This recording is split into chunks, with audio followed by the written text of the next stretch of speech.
ಅಂದರೆ ನಾವು we are very proud of our ಏನೋ ಆ್ಯನ್ಸಿಸ್ಟರ್ಸು ಮತ್ತು ನಮ್ಮ ಎಜುಕೇಷನ್ ಸಿಸ್ಟಮ್ಮು ಮತ್ತು ಆ ನಾಲೆಜ್ ಮೇಲೆ ತುಂಬ ಪ್ರೌಡ್ ಆಗಿರ್ತಾ ಇದ್ವಿ ನಾವು. ಗುರುಕುಲ ಸಿಸ್ಟಮಲ್ಲಿ ನಿಮ್ಗೆ ಗೊತ್ತಿರ್ಬೋದು, ಎಲ್ಲ ನಮ್ಮದೆಲ್ಲ ರಾಮಾಯಣ ಮಹಾಭಾರತ, ನಾವು ನಮ್ದು ಏನೋ ರಾಮ ಓಡಾಡಿದ ಜಾಗದಲ್ಲಿ ನಾನಿದ್ದೀನಿ, ಕೃಷ್ಣ ಓಡಾಡಿದ ಜಾಗದಲ್ಲಿ ನಾನು ಹುಟ್ಟಿದ್ದೀನಿ. ಮತ್ತು ಆಗಿನ ಕಾಲೆಲ್ಲ ಹೇಳೋರಂತೆ, ಈ ಜನ್ಮದಲ್ಲಿ ನೀನು ಪುಣ್ಯ ಮಾಡಿದ್ರೆ ಮುಂದಿನ ಜನ್ಮದಲ್ಲಿ ನಿಂಗೆ ಭಾರತದಲ್ಲಿ ಹುಟ್ಟಿಸ್ತಾನೆ ದೇವರು ಅಂತ. ಸೊ ಆ ಮಟ್ಟಿನ ಗೌರವ, ಆ ಮಟ್ಟಿನ ಭಾವನೆ ಇಟ್ಕೊಂಡು ನಾವಿದ್ದಂಥವ್ರು.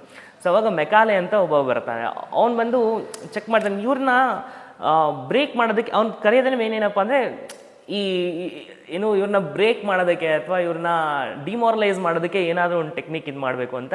ಸೊ ಅವ್ನು ನೋಡಿದ್ರೆ ಇವ್ರು ಇಷ್ಟೊಂದು ಕಾನ್ಫಿಡೆನ್ಸ್ ಇವ್ರು ಹಿಂಗೆ ಇತ್ತು ಅಂದರೆ ನಾವು ಇವ್ರ ಮೇಲೆ ಆಳೋಕ್ಕಾಗಲ್ಲ.